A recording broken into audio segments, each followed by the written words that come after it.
Hello and welcome back to our physics game series.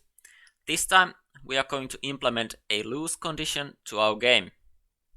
So let's get going. For our loose condition, let's add a maximum amount of turns that the player can use, and if it exceeds, then the player will lose the level. So to do that, let's jump to the event sheet and make a new global variable. Let's call it turns, and let's give it a number. Well, let's give it initial value of 3 for now, and then we can just press OK. And then we need to add a check that if our turn amount is less than 0, then we will just reload the level. So we go here, we go to system, we take the compare variable. If the turn is less or equal to 0, again I like to use the less or equal rather than equal to 0, because there might be some bug at some point that will make it less than 0, so that's just in case. And then here we just restart the layout like so. And well, now it doesn't work yet because we don't decrease the turn amount at all. So we need to do it here when the ball gets destroyed. So here let's add a new action with the system here, subtract from turns, but with the value 1. And we can do it before we set the we can do it after we set the aiming to true. And now if we play our game, it should work that if we shoot 3 times, then the level gets reloaded. But there seems to be one bug in our game, and like currently we can't shoot at all. And the reason for that is that because our turn amount is under 0 currently all the time, so at the moment we shoot, the game will restart, or the level will restart. So we need to do a new action where we set the turns back to 3, and let's do it with the on start of layout. I like to throw it on the top of the event sheet, like here.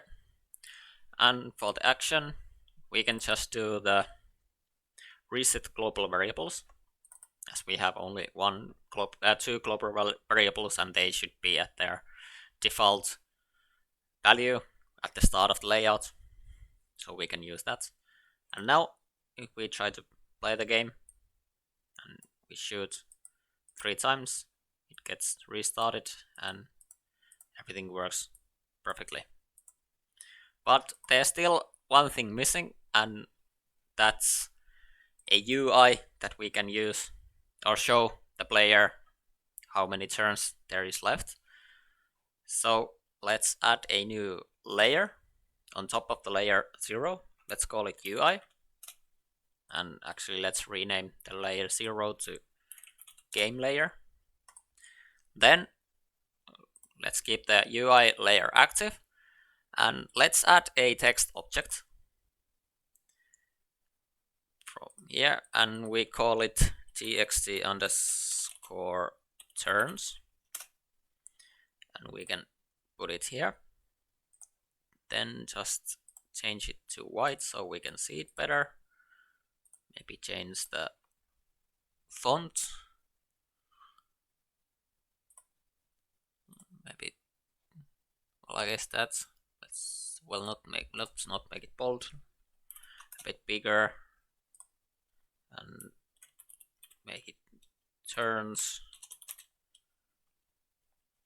3, like so.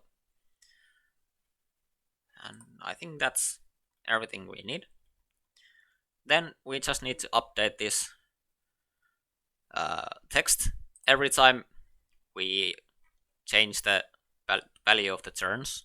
So at first here on the start of layout, we not system, we go to text turns, we set text, and here we need to write the turns,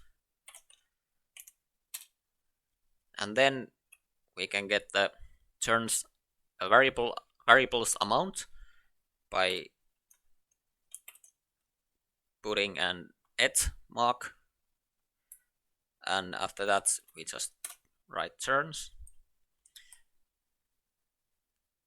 and now we have the correct action. We can just copy it and put it here also, and now everything should work.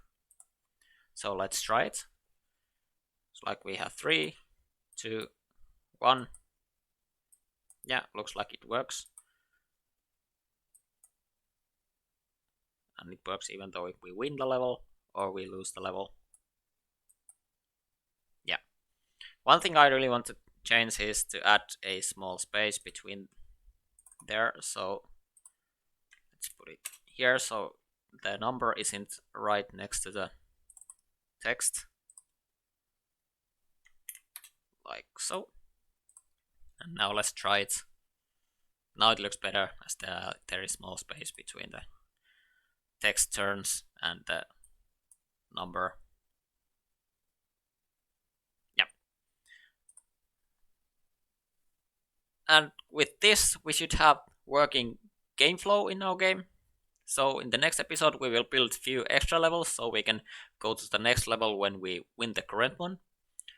And that will be a fun one, so I'll see you then.